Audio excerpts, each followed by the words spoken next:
Support for Burden Museum and Gardens, A Family's Gift, is provided by the Burden Foundation, Louisiana State University, the Lsu Ag Center, and the Foundation for Excellence in Louisiana Public Broadcasting.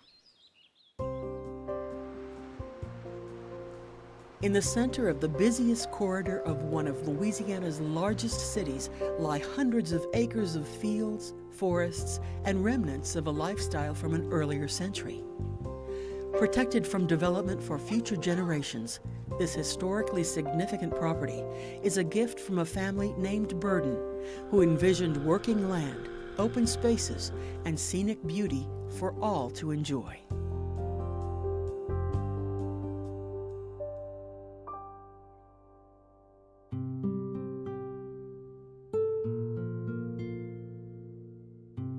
In the early 1800s, the land that is now home to Burden Museum and Gardens was owned by brothers William and Francis Thomas. Later, when they were not able to pay debts on their property, William Stephen Pike, an early Baton Rouge settler and prominent banker, bought the 600 acres of land for $9,000 at a sheriff's sale.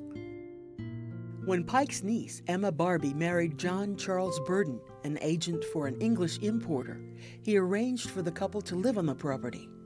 Burden gave up his career as a merchant and began to farm the land.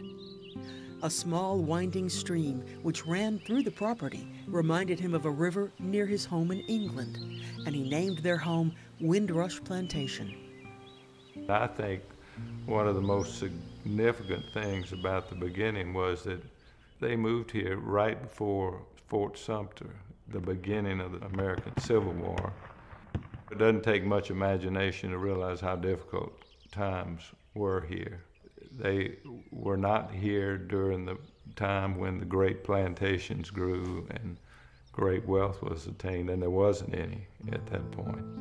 The South became poverty-stricken, and most farming efforts concentrated on raising food for individual families. Times were harsh, yet the Burdens raised 6 of their children at Windrush. And then the struggles intensified. With a 7th child on the way, John Charles died from typhoid fever in 1872. He was 38 years old. His wife, Emma, and the children moved to 3rd Street in downtown Baton Rouge. Windrush remained in the Pike family estate. Much like Burden, Civil War veteran Oliver Bryce Steele, a Kentuckian, came to Louisiana to join a mercantile business, first in Morehouse Parish and later in New Orleans. By the end of 1869, O.B., as he was known, moved to Ouachita Parish and married Juliet Maddie Parks.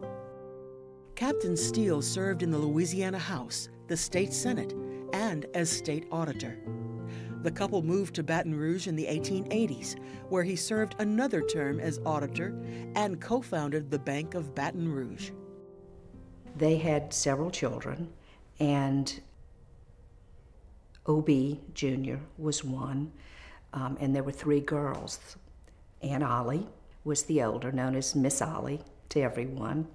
There was Aunt Mamie Steele Williams, who married Dr. Lester Williams, and then there was my grandmother, Juliet Steele McNeil. Ollie Steele was 15 when the family arrived at their new home. She attended Burnett's Institute for Girls, studied dance and piano, and joined in girls' club activities.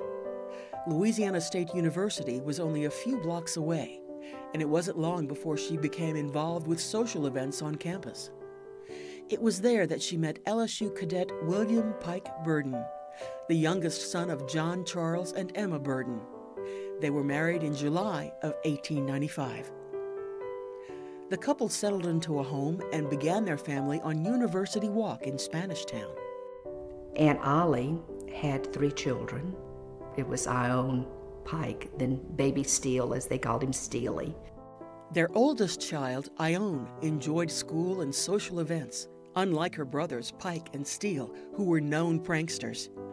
Their father, William Pike Burden Sr., born at Windrush Plantation, remained deeply connected to the property. On December 16, 1905, he was able to purchase the 600 acres of land at $5 per acre from the Pike family heirs. Between 1905 and 1920, they came out here frequently, and it was a trip, travel by horse and buggy to get out here. This was way out in the country, way outside of Baton Rouge at that time. Traveling on dirt roads from their downtown home to Windrush was an all-day journey. The entire family loved being out here. This was a summer home, and at the time when the diseases got bad, when there was typhoid or illnesses in town, the family would come out here. By 1921, the Burdens moved permanently to Windrush. Scarcely 4 years later, at the age of 55, William Pike Burden Sr. died of heart failure. Aunt Ollie had a rough time when Pike died.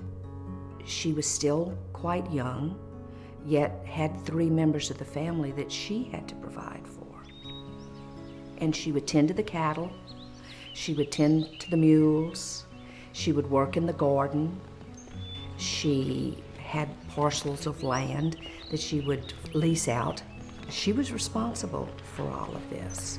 It was farm people just making a living, trying to sustain their lifestyle to make it to the next day. And it was difficult even to pay the taxes. On several occasions, Miss Ollie's younger sisters, Mamie Williams and Juliet McNeil, were able to help when times were tough. I think that struggle influenced the children, their children, to want to keep it intact as sort of a memory of their family and honor the tradition of their family and the history. And Ollie had a love for the property. She had a love for this land. She set the tone for the attitude the whole family had about this place. She really wanted to keep it together. She was gracious and accepting, but strong and determined about what she wanted. Aoun was the firstborn, and she was born on Easter, so she was named Aoun Easter Burden. Aoun was very much a woman of her time. She was like Aunt Ollie in the sense that she took care of things. She was in charge. Aoun knew she had to work in the sense that Aunt Ollie worked. She saw the hardness of what it took to make a living. But then Aoun was very eager to learn.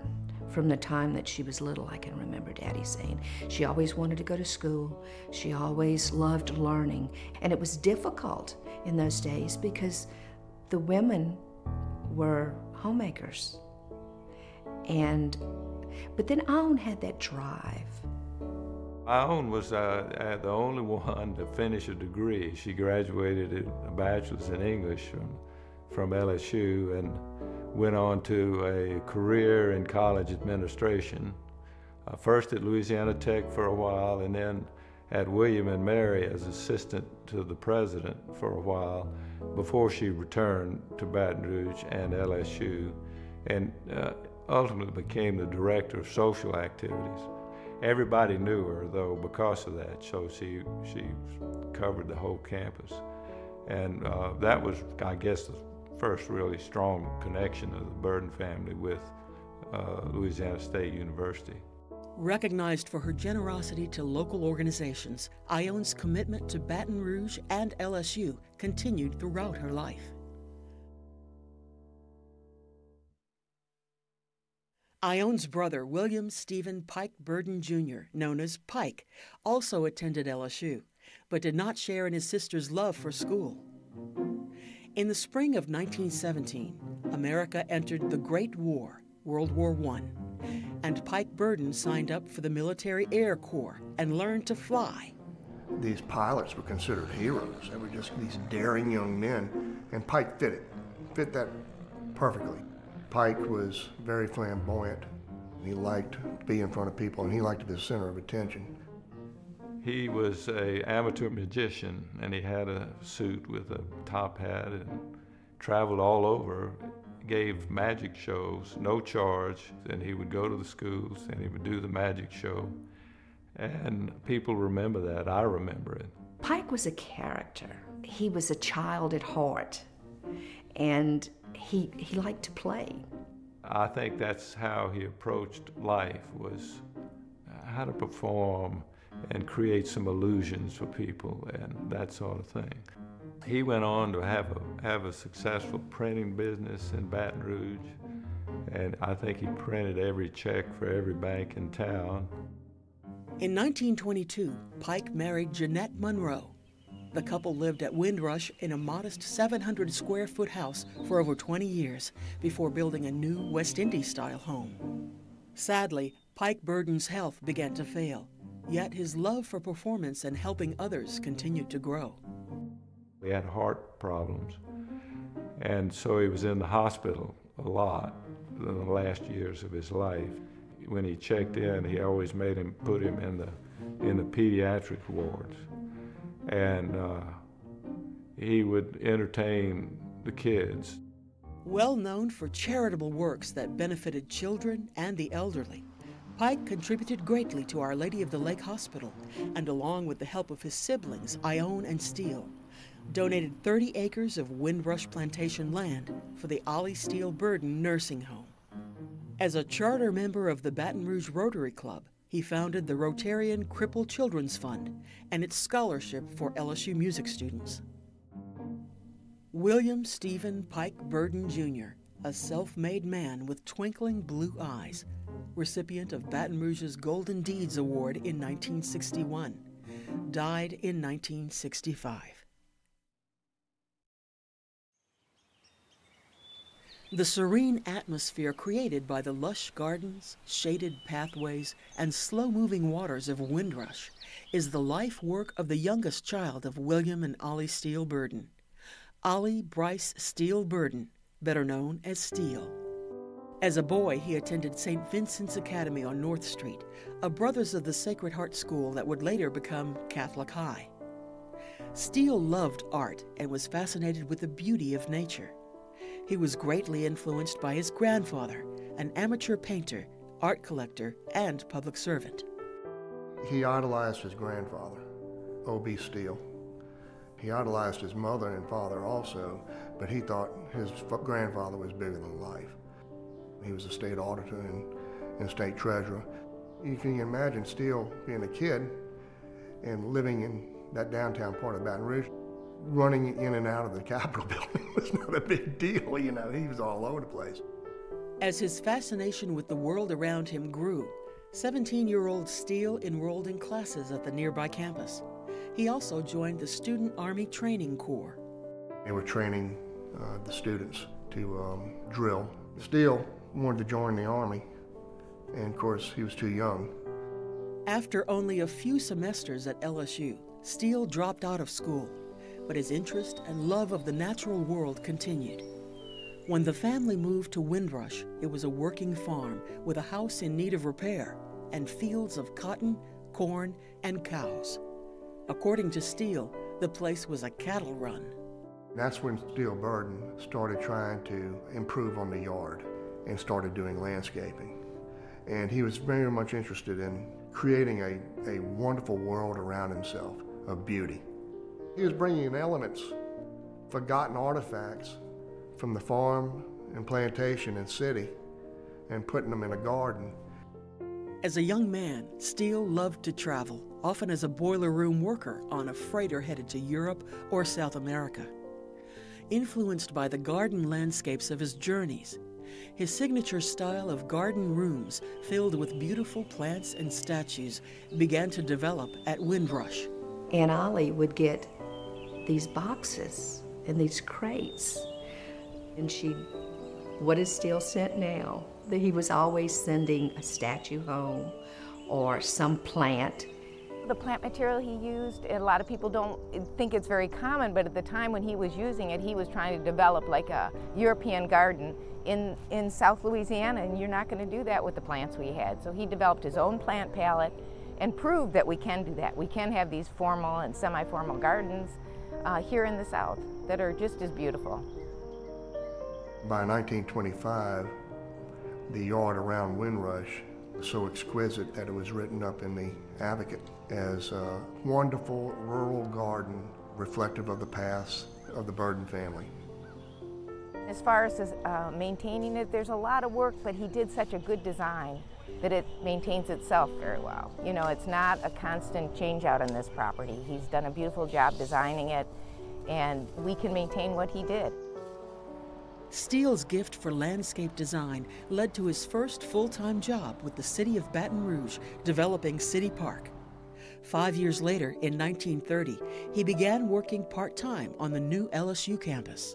Following 18 months in the Army at Camp Livingston during World War II, Steele went to work full-time at LSU as the university's landscaper. He worked there until he retired in 1970. Many of the live oaks, magnolias, and crepe myrtles still enjoyed on campus today were planted by Steele Burden. Throughout his life, he developed countless green spaces around the state. Like his sister Ione, Steele devoted much of his time to the university and to his masterpiece, the 25 acres of flourishing garden rooms surrounding their family home at Windrush. Windrush Gardens was his lifetime work. We sit right here in the middle of it. And the layout of the whole Burden complex here was planned and implemented by him. Throughout the years, as Miss Ollie raised cattle and offered the land for sharecropping, Steele continued to portion off sections for landscape designs. He was born in 1900 and died in 1995. He was still working with it at the age of 95.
Deeply rooted in the land, the Burden family history is one of struggling to keep the property together.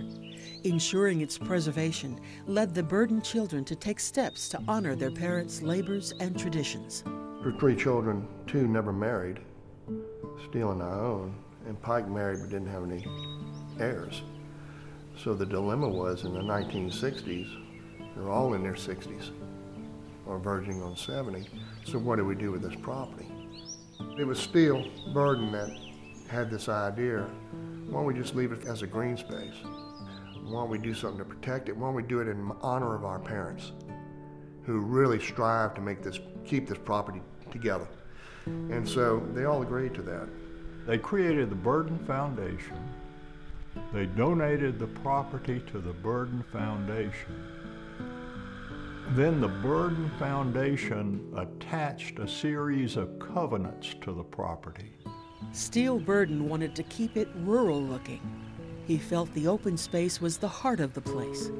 The covenants stated that it may not be developed commercially, that it will be focused on horticultural matters, and that the wooded areas will be preserved forever.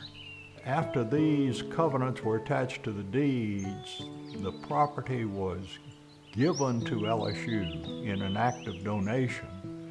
And there's also a provision that says if LSU ever violates the covenants, that the property will flip back to the Burden Foundation. It is a wonderful mechanism to ensure that the Burdens' vision for the property is maintained. In October of 1966, Ione Burden and Pike's widow, Jeanette, signed documents beginning the donation of family lands to LSU. Steele avoided formal events. At the time, it was the largest gift ever received by the university.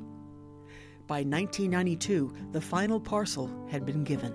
I think the Burden family saw the place as being maintained as a cohesive whole, and a way that people would be able to see what life was like before. It was a way to look back and see not only the physical arrangements of farm life, rural life in the 19th century, but also a way to experience the quiet, the peace, the ambiance of that rural setting. Steele's vision for the property continued to expand. When he noticed a collection of 19th century folk objects and farm tools stored in the university's football stadium, he offered to move the artifacts to his garden studio at Windrush. Eventually, with funding from LSU for a metal building, he combined that collection with his own, and in 1970 began the LSU Rural Life Museum. Steele's idea was to make it look like Grandpa's barn, Louisiana's attic. So it was kind of organized, but not organized. He did everything wrong from a curator's point of view, but it works because people love going up to the carriages. There's no glass, there's no barriers, and they feel connected. Added to the displays in the barn are paintings, sketches, and clay objects created by Steele depicting life in rural Louisiana. And like his gardens, this was only the beginning. With his own money and help from his sister Ione, Steele was able to purchase and move to Windrush the former slave cabins from Wellham Plantation in St. James Parish. Steele, being the artist and the landscape designer, tried to lay out the buildings, recreating some type of historic landscape around them, so that the buildings from Wellham were actually moved and placed back in the same configuration as he had found them at Wellham. Historically, not on the original property, but they're in reference to each other as they would have been 160 years ago. He realized very early in the 1940s and 50s that when people came to Louisiana, they came to New Orleans and they came to the River Road. And when they went to the River Road, all they saw was the big houses. And he thought the most interesting part of a plantation was behind the big house. Soon there were more buildings and objects representing the lives of the working classes, both free and slaves, in rural Louisiana during the 18th and 19th centuries. It's the largest collection of vernacular architecture from the state of Louisiana, and also the largest collection of material culture artifacts from farms, houses, plantations, and people's actual items that they gave us. They have a provenance. They're not just things, they're things with a story and a history.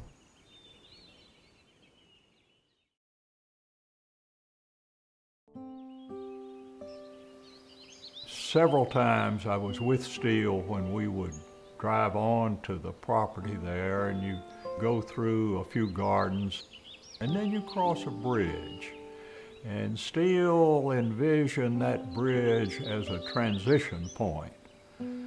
And several times with Steele, we would go across that bridge and stop in the great field there, and he would say, "Let's get out of the car." And we'd get out and stand there, and he'd say, "Listen, you wouldn't know you were in the middle of a city."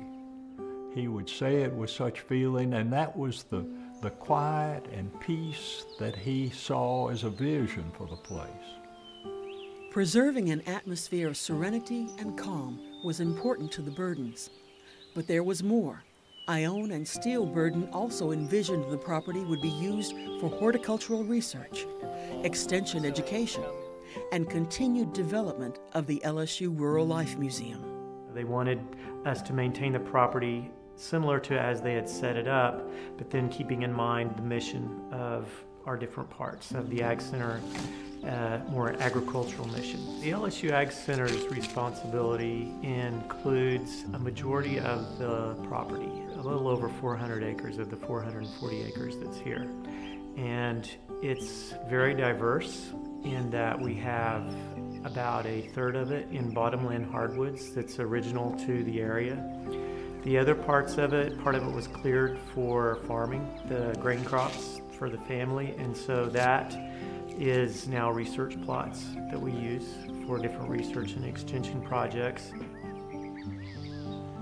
With a master plan to unify all areas of the property and build a strong connection with the public, today's caretakers, the Lsu Ag Center, the Baton Rouge campus, the Burden Foundation, the Burden Horticultural Society, and friends and docents of the LSU Rural Life Museum are committed to continue and extend the legacy and dreams of the Burden family.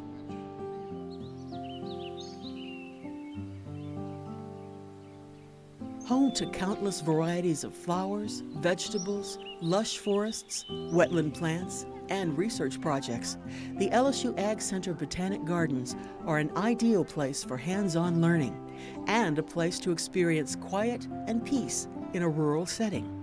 The front gardens are primarily to serve a purpose for not only people to see what new plants and materials are out there, but for us to do research as well. The entryway through the front gardens begins with a line of camellias that stretch into the fields and almost to Windrush Gardens. We were very fortunate in that a couple for their whole lifetime, Vi and Hank Stone, had collected camellias from all over the world. This collection was really an invaluable collection that had a lot of significant germplasm from around the world, but also significant crosses that they had made and introduced to the camellia world that needed to be maintained. When the Stones died, their daughter made it possible for the collection to move to the Burden property. There was a connection with the Baton Rouge Camellia Society and the Barton Center, and the Stones all worked together, so it was a natural fit for her daughter to donate those plants to this facility. There's no other place in Baton Rouge that could have housed this collection. There are more than 400 varieties of camellias that complement Steele Burden's original plantings. As visitors enter the rose garden, they are greeted with the colorful blooms of thousands of roses, over 1,500 plants that include over 150 varieties. Across from the rose gardens is the Orangery. Designed by noted architect A. Hayes Town, it was built in memory of Steele Burden. Based on European garden buildings to store citrus and fruit trees over the winter, the iconic structure recognizes Steele's gifts to the community. Designed to improve learning experiences in a natural environment, the Children's Garden welcomes visitors of all ages. It's a garden that's made up of a lot of different things that you can do very easily that also will integrate in with curriculum. So it may be geography, where we talk about where the plants actually originated from. We have different shapes of planting beds, so you can talk a little bit about geometry maybe in your class, calculate areas and so on. So there's a lot of different themes in that children's garden that are not fun or learning through play, but also will help meet some of the curriculum standards that teachers have in their classrooms. Following Steele's winding footpaths, 5 miles of serene walking trails weave through an area known as Burden Woods. Signs identifying plant and animal life can be found along the way. Steele Burden appreciated the woods that were here, and he had a little trail that he would drive through the woods often. We partnered with several different groups, Baton Rouge Green as well as the Junior League of Baton Rouge, to blaze some trails to build on what Steele had already created. The purpose of this, once again, was to create an educational program for school kids. Based on the National Project Learning Trees Environmental Education Program, the Trees and Trails program uses nature as a pathway of discovery.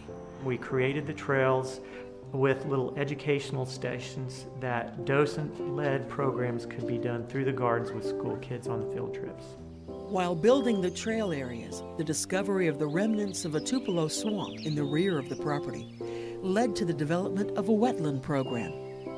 The mosaic boardwalk at Black Swamp has been added to the Trees and Trails adventure. From from the moment the kids enter the grounds, they're amazed to find this property here. You know, they see some things that they've never seen in real life before. So it's an amazing thing that we can take them into an urban forest, that we can take them into a garden environment, that they can see fruits and vegetables and how they grow, and to be able to see that some of those visions that the Barton family had from, you know, a couple of decades ago are coming to reality for the children of our community now. It's just a great, great gift to be a part of it. One of Steele Burden's last landscaping projects was the Barton Arboretum. Dedicated to the memory of his close friend, Scott Barton, this peaceful area is reflective of her love of the environment and connects to the trail system. On Arbor Day, visitors enjoy hiking adventures around the Arboretum, tree climbing, and help reforest the Burden Woods area. Providing a welcoming green space that enlightens the community of all ages was important to Steele Burden. With the expertise to benefit farmers and the backyard gardener, the Lsu Ag Center's heavily research-focused mission has grown to include community-involved educational programs.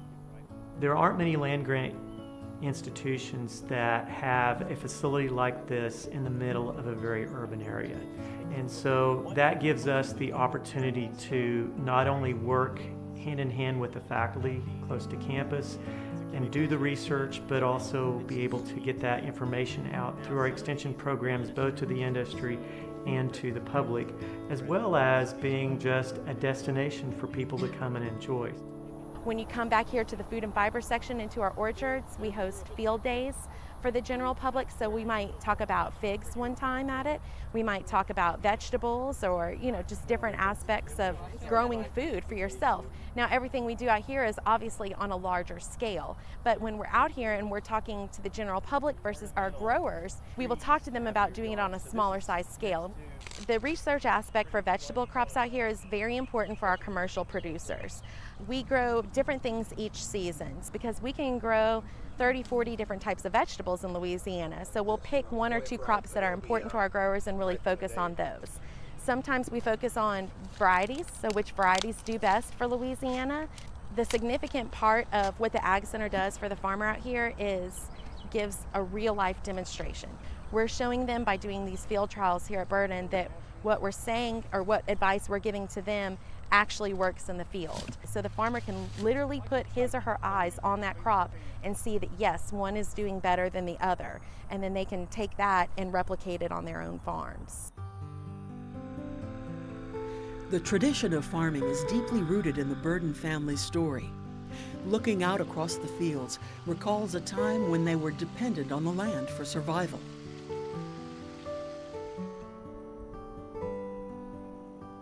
Also reflective of the past are the flourishing garden windows of Windrush.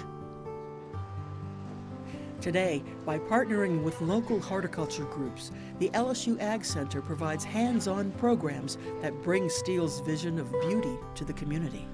10 or 15 years ago, the master gardeners moved to the Barton property as their kind of footprint, our domicile. We only learned so much in the classroom. So first off, the 80-hour master gardener course is taught here in this property by LSU extension agents.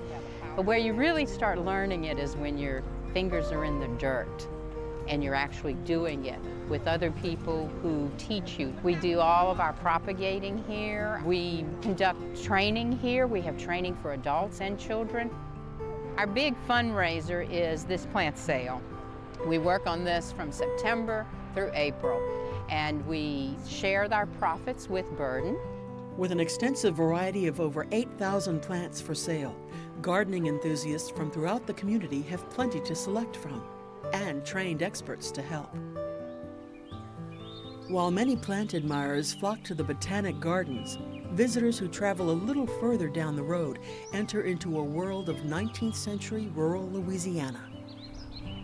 This place is the dream child of Steele Barton. It truly shows who we are and how did we survive and thrive in the past, and it gives you an appreciation of what you have today. The interpretation is strong and the buildings speak for themselves. Many of them have a unique history. The Neal family makes a pilgrimage to this building. This was their family's home. The ex-slaves of Welland Plantation started this church in 1870, and the descendants of the original congregation come once a year. It's something that's real and tangible, and it's important to them. With more than 67,000 visitors a year, Steele's Louisiana's Attic has expanded another 20,000 square feet and includes a visitor center and exhibit gallery, displaying an extensive collection of 18th and 19th century artifacts from rural Louisiana. Baton Rouge has grown up around the property, and through the Rural Life Museum, we've become very much a public destination, both for the Baton Rouge community, but in places beyond. La maison est surélevée, et ça c'est pour... French people feel very affiliated with Louisiana. They feel very close to Louisiana. They want to get a perspective on how life was here at the time that their ancestors were colonizing here. We do tours in English and in French, and we're going to start doing them in Italian, and we already have set up tours in German. We do reenactments, historical reenactments. We have events throughout the year like Easter and Christmas, and we have harvest days in the fall, and we show children or adults how things used to be done in the 19th century. Creating a place for understanding Louisiana's history and a better environment for the community was important to the Burden family. Today, through the many programs at LSU Rural Life and LSU Ag Center Botanic Gardens, volunteers help fulfill and expand their vision. It's opened up for so many people to enjoy agriculture in the middle of this busy cement city, a place to commune with nature, a place to be at peace. You're out here, you enjoy it. You learn and you become addicted to getting your hands dirty and doing all the things that happen on this property. You ask yourself the question is, why do all these people choose to do that? Why do they do that? And I think it's because they see the original vision of the Burdens and that being an island of tranquility and that being something that is good and something that will help us to understand who we are and how we got this way. And so it attracts people. They find that of value, so they support it. Moss-laden trees arch high above the winding paths and lush gardens of windrush at Burden Museum and Gardens. Colorful vistas, trails, and farmlands cover the landscape. Over 440 acres of land preserved and forever protected. It's a gift from the Burden family to the people of Louisiana and to visitors from around the world.